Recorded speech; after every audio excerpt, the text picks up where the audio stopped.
Hey guys, Mossy's here, and welcome to a new iteration of the mailbag.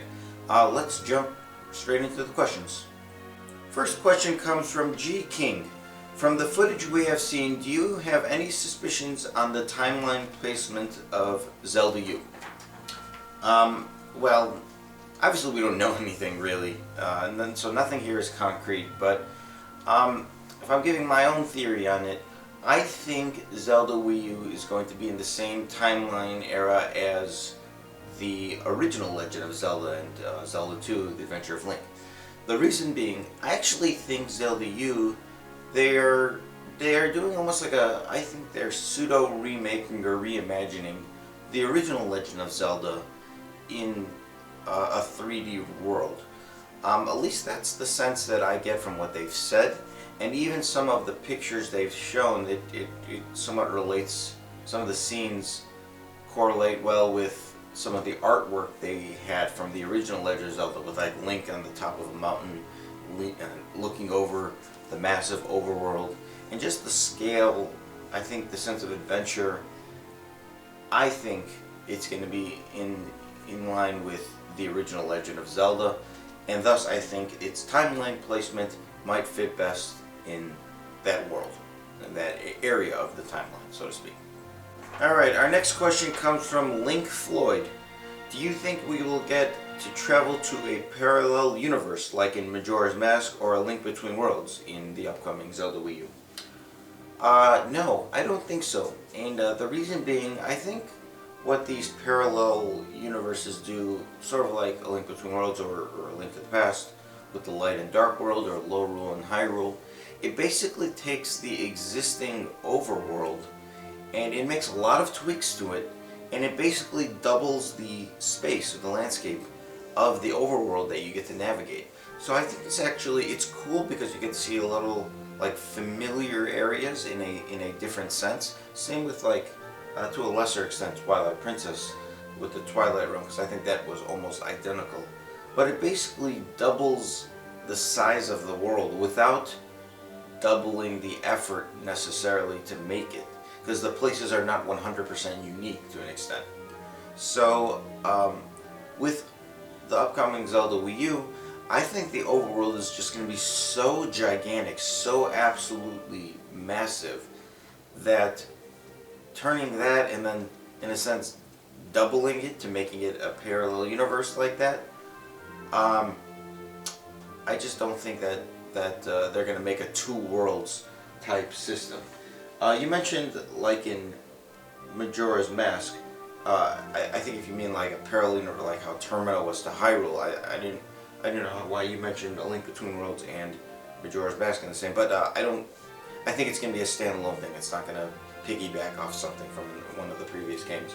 I'm not exactly sure what you meant with that, but in terms of worlds, I think there will only be one world, like not a light world, a dark world, or like an ocarina, or whatever is the 7-year difference. One world, but absolutely massive. Next question comes from Crazy for Crash.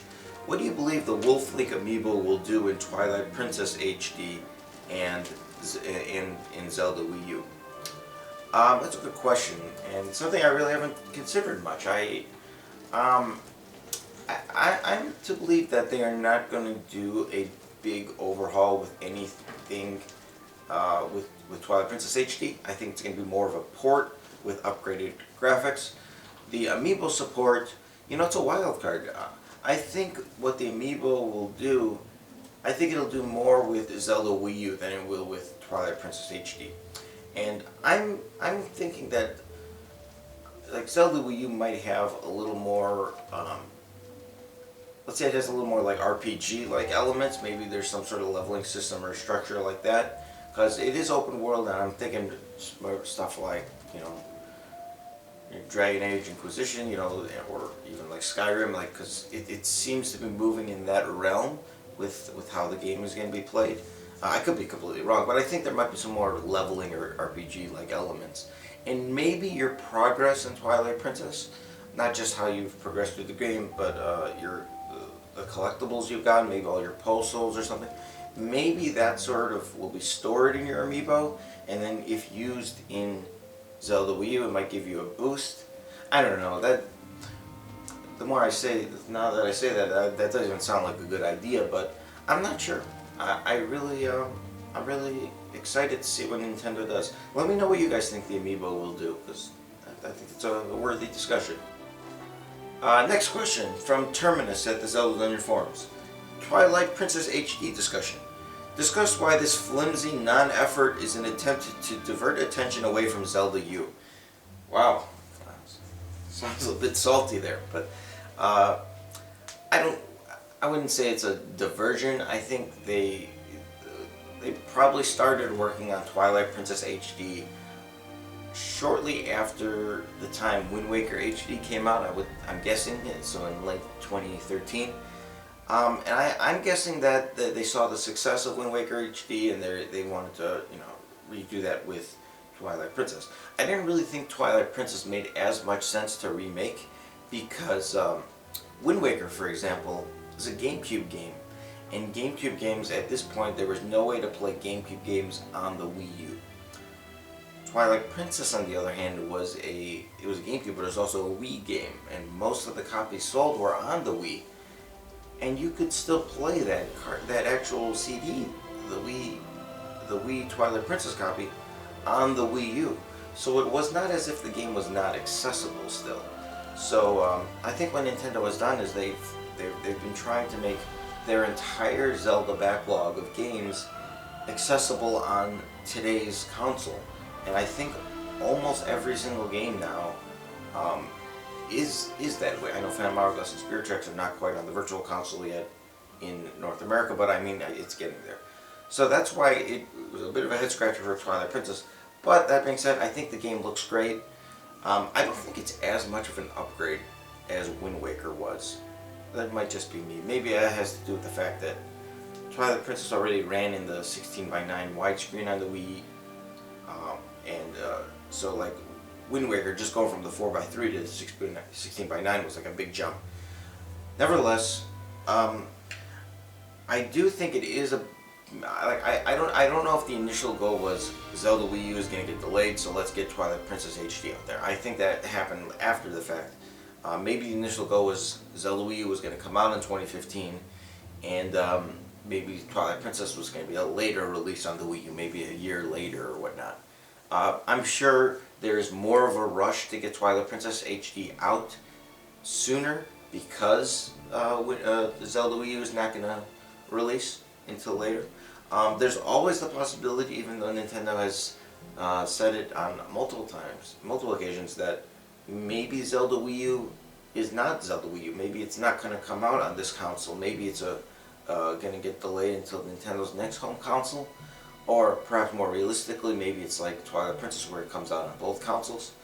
And maybe Twilight Princess HD is just another Zelda game to give Wii U owners something to play on their console that's Zelda related, to hold them over. I'm not sure. I'm excited about it. I'm gonna play it. Like when I played Wind Waker HD, I got the sense that there was not enough new stuff for me to truly enjoy the game. But it was refreshing to play the game again after I had not played that game in a long time. And Twilight Princess, I played it at the 2015 Zelda Dungeon Marathon, but prior to that I had not played it in like 6 years. And even at the marathon I didn't play it all the way through. Thus, I'm looking forward to playing it through 100%. And maybe there's a few new things. I hope there's some new stuff for the loyal Zelda fans to get out of that's not in the original game. Alright, our last question comes from Spiritual Mask Salesman. Do you think Zelda Wii U will successfully draw in casual gamers who aren't necessarily Zelda fans? No, I don't. And, well, this kind of depends on when it releases.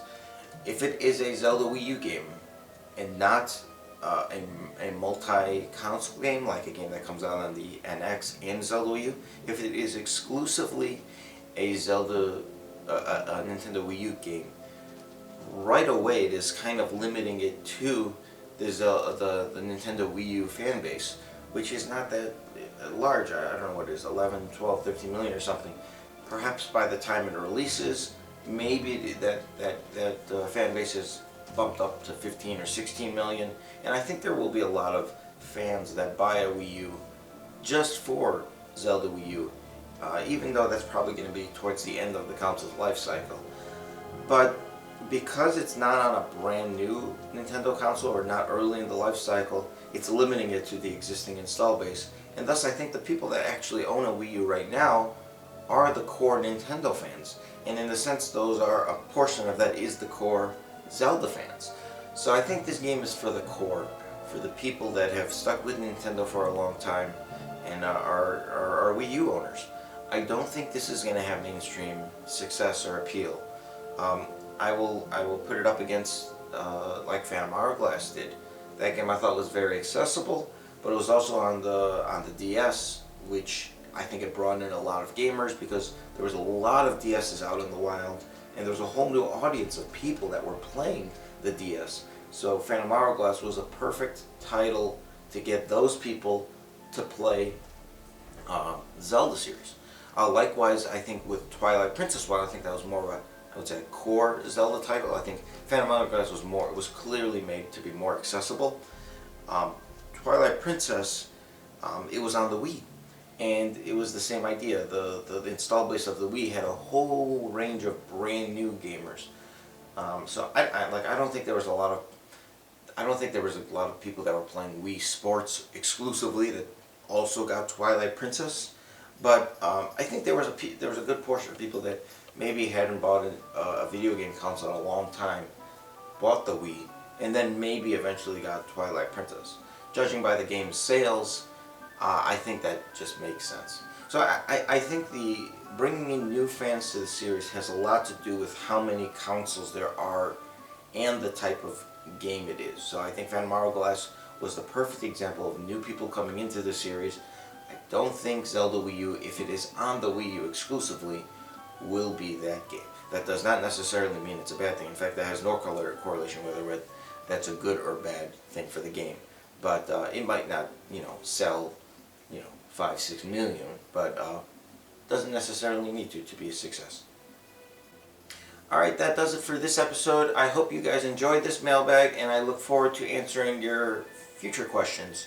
A few things for you guys. One, I would like to have a name for this show. I don't want to continue the Curiosity Shop name, as that was Axel the Beast's version of the mailbag, and and I'm not trying to continue what he did, but try to create my own thing. So if you have any name suggestions for the mailbag, let me know. Whatever I like, whatever sticks out, I will probably use. In terms of getting your questions answered on the mailbag, on future mailbags, there's a lot of ways you can do this. Number one, all the questions today were from the Zelda Dungeon forums.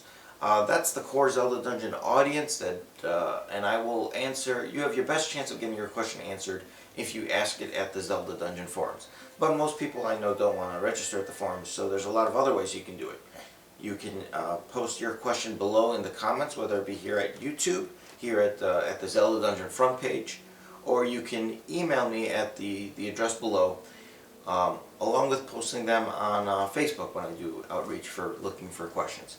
So a lot of ways to get your questions to me, and you can ask questions about anything in the past, the Zelda series, my opinions on it. I know a lot of the history of the Zelda series, or we could theorize about upcoming Zelda titles. And what I'll try to do is, if I get a lot of questions on, I don't know, like a Link to the Past, I might make a Link to the Past edition of the mailbag or something like that. And I might group questions so that they're topic oriented like that. Yeah, I look forward to doing these hopefully once a week, maybe more often, maybe less often. We'll see how things go. But until next time, take care, and thanks for watching.